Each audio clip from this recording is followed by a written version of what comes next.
We sit in a comfortable meditation posture and close the eyes. Put our attention on the silence that is always there deep in the mind. Connect with that silence and become the silence. You are the silent witness.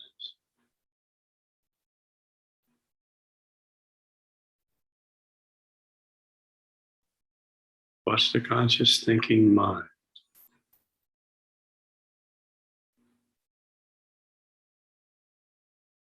Listen to the words of the Yoga Vasishta.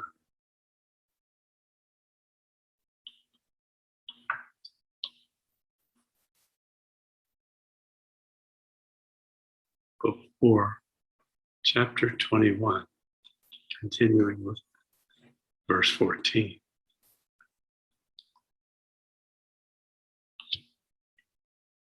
The mind delights itself with thoughts of its desired objects and assimilating itself into their natures.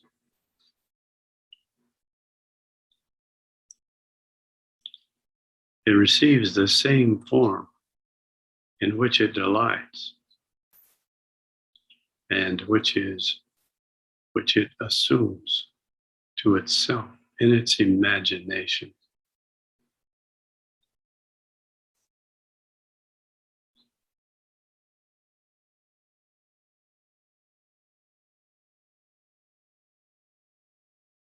So this is an interesting statement because it accurately reflects exactly the process of manifestation.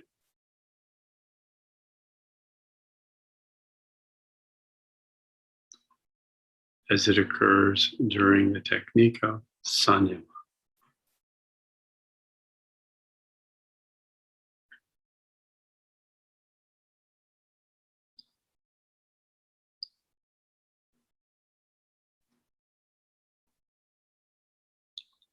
The body being subject to the mind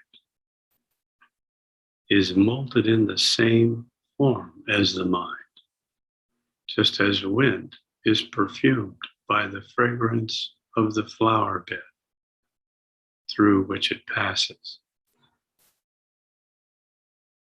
The inner senses, being excited, actuate the outward organs of sense in their own ways. Just as the exciting motion of winds drives the dust of the earth before their course. The mind exerts its powers to make the external organs perform their several functions, just as flying winds drive dust in different directions. Such are the acts of the mind, which is said to be the root of action. And these combine together as inseparably as the flower and its fragrance. Whatever nature the mind adopts to itself by its accustomed habit, the same shoots forth in the form of the mind's two kinds of movement, will and action. The mind does its action and brings about the result by its diligent application. In the same way, the mind enjoys the results and enslaves itself to the enjoyment.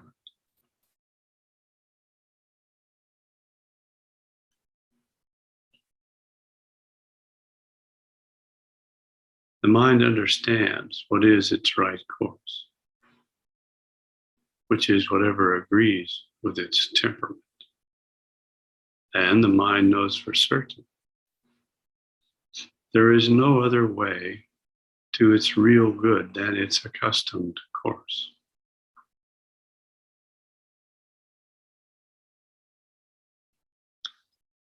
Minds of different castes follow different pursuits according to their particular inclinations. Minds employ themselves in the acquisition of wealth and virtues, desired objects, and liberation according to whatever they think is their best choice.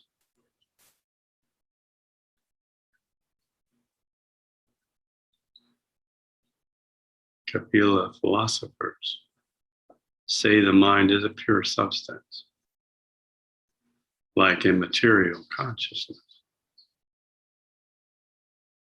And this view is adopted in their philosophy and scriptures. These men, relying on the error of their own hypothesis, teach their supposed view of the mind to others as the only light to guide them in the way of salvation.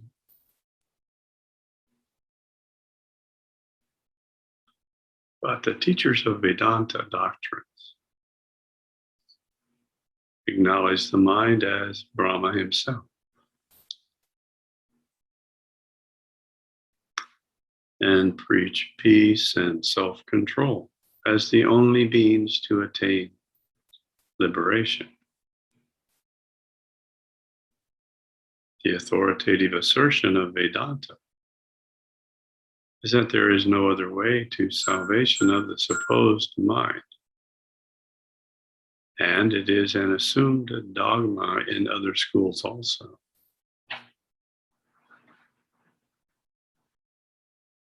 Vijnanavada philosophers also have ascertained and upheld peace and self-government as the leaders to liberation.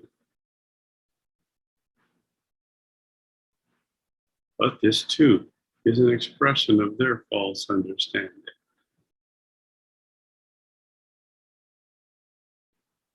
Thus, all sects give out their own views in the false rules they have adopted for the salvation of their supposed minds. Each school asserts there is no other way to salvation except by what they lay down. So Buddhists and the other sectarians propose a variety of fictitious methods for the liberation of the mind out of their arbitrary will in their respective scriptures.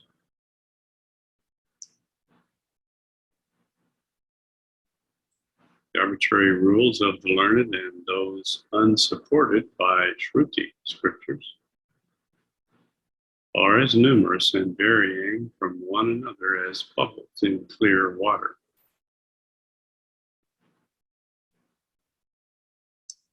Mighty wrong. Know that the mind is the source of all these rules and methods, just as the sea is the source of every kind of gem.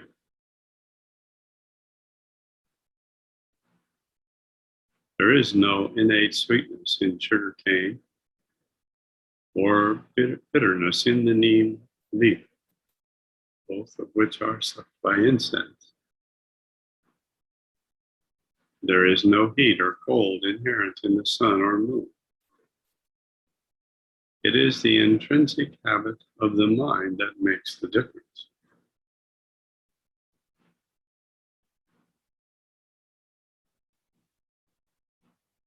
Thus, those who want to enjoy the unadulterated happiness of their souls should assimilate themselves to that happy state, and they are sure to have the same.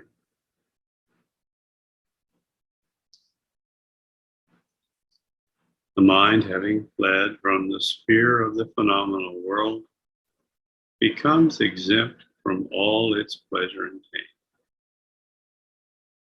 Like a young bird with feathers flying in the air by casting off its eggshell and leaving its cage below.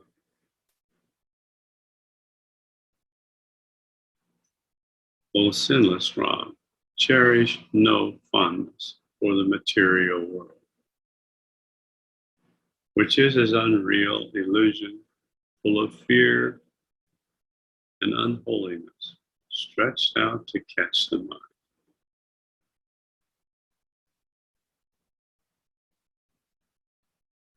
The wise describe our consciousness of the world as a magic scene,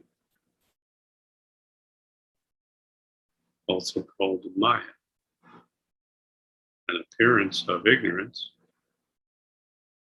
a mere thought, and the effect of our acts. Know that the delusive mind stretches the visible world before you. Therefore, rub it off from the mind like dirty mud. This visible appearance, which naturally appears before you in the form of the world, is called the product of ignorance by the wise. Men, being deluded by it, are at a loss to know their real good. Like the blinded eye is incapable of seeing the brightness of the day.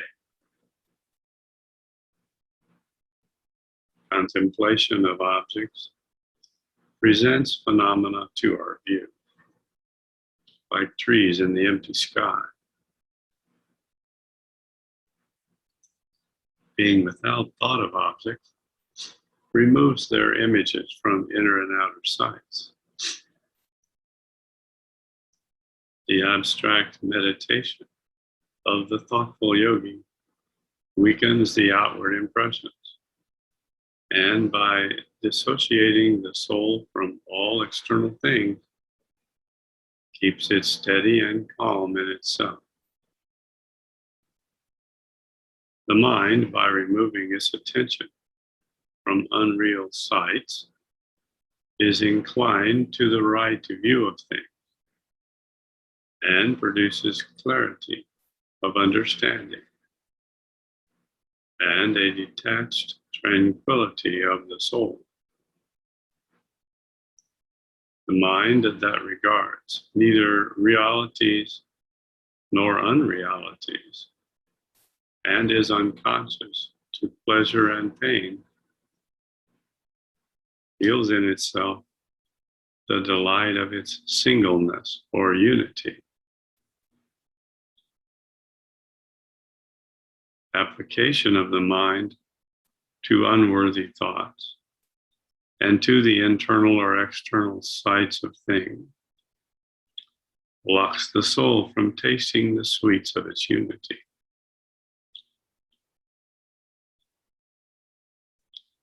The mind that is subject to endless desires is like the clear sky hidden by clouds.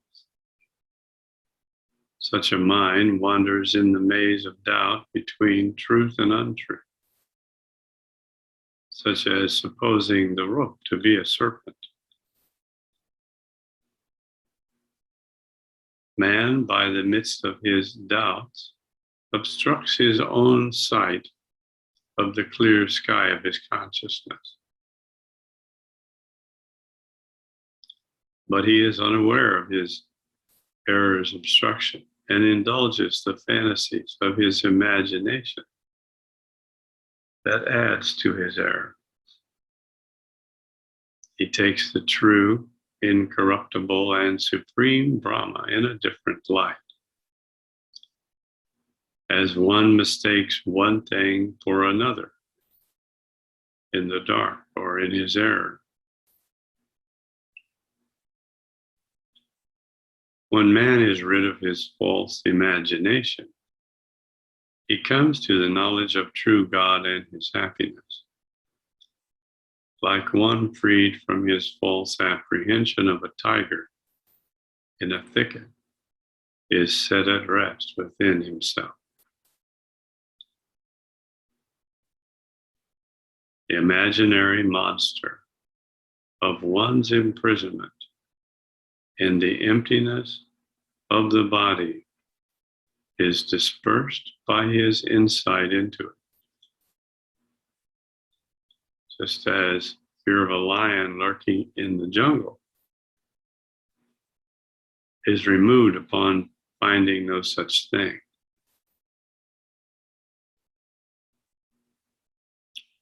So when you look deeply, you will find no bondage in the world. Notion that this is the world and this is myself are only errors of the mind. Flight of fancy fills the mind with illusions of good and evil. Just as the shade of evening presents apparitions of Vitala ghosts to little children.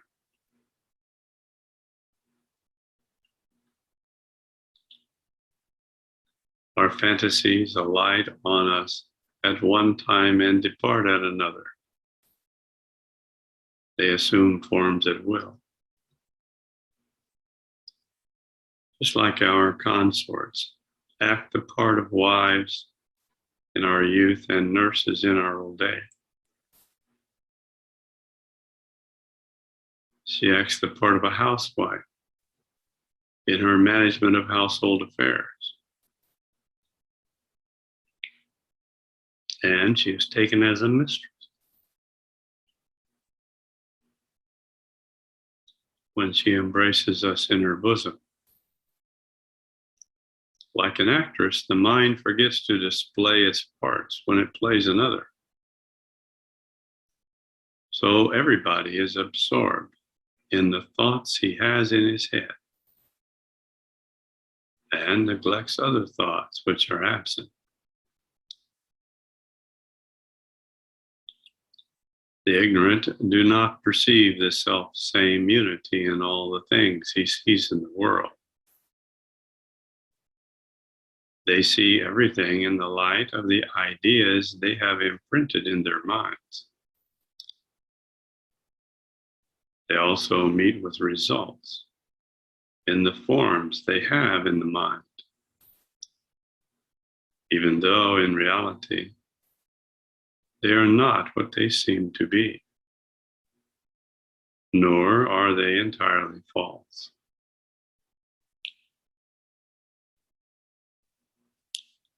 Man sees everything in the same manner in which he thinks it in himself. If his fancy is an elephant in the sky, he sees elephants in clouds. In his thought, he believes these elephants are pursuing their mates. So it is the thought that gives the outward form of things.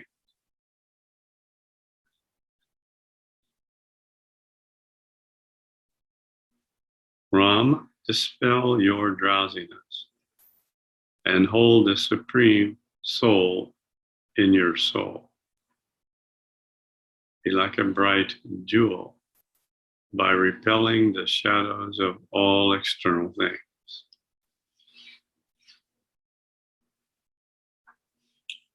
It is impossible, O Ram, that one so enlightened as you will receive the reflection of the world as dull matter like others do. Being certain of its immateriality, never taint your mind with its outward coloring or the knowledge of its reality, but know the reflection of the world is in no way distinct from the Supreme Spirit.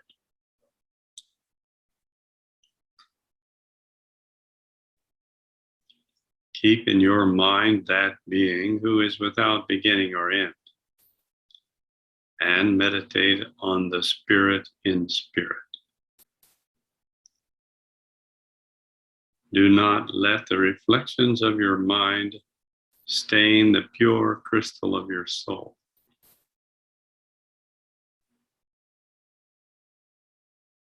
Be on your guard, so you never allow the reflections of your mind to taint the clear crystal of your soul.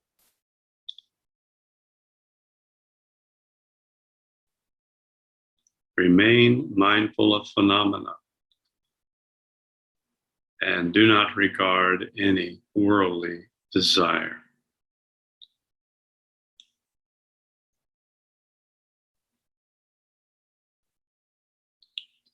These instructions of the Shista are interesting. The Shista is, of course, telling Ram that he must remain always established in the silent witness. But he says, be on your guard, so you never allow the reflections of your mind to taint the clear crystal of your soul.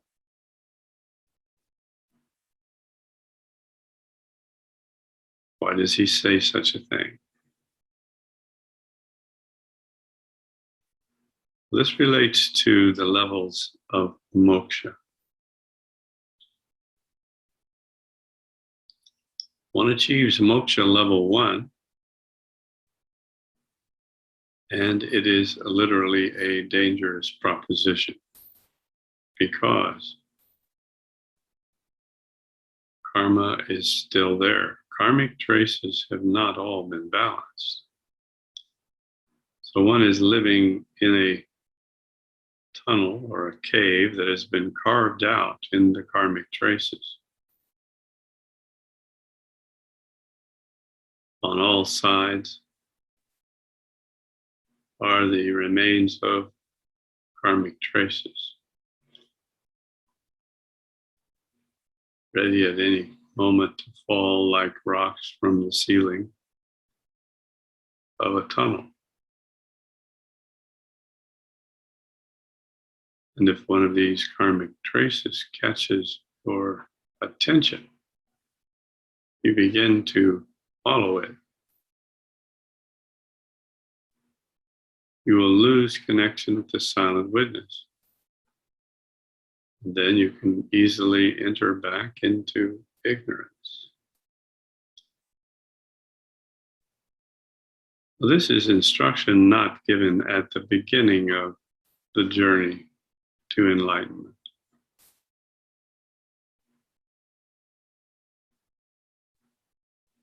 At the beginning of the journey to enlightenment, it is enough that the student understand there is such a thing as moksha, and it is the worthwhile object of human existence. So as not to overwhelm the student with the reality that the achievement of this moksha is in all likelihood temporary. Who wants to achieve something temporary? Ego is making this decision. Well, if this is only a temporary moksha, why bother? It's not that it is guaranteed to be a temporary moksha, but that is the way it usually works out. If one does not continue to maintain vigilance, that means one must continue sadhana until all individual karmic traces are balanced.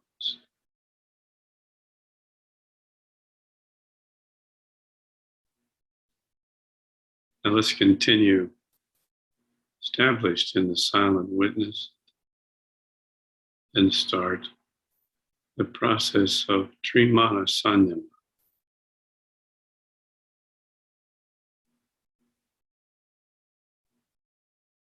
Where we combine the mantra on one level of mind with the esoteric Maha Mantra on another level of mind, while remaining established in the silent witness.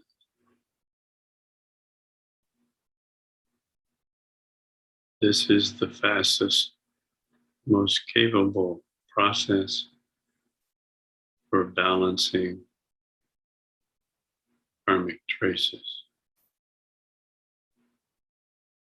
that have been enlivened by the reading of the Yoga Vasishtha today.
Jay Rodell.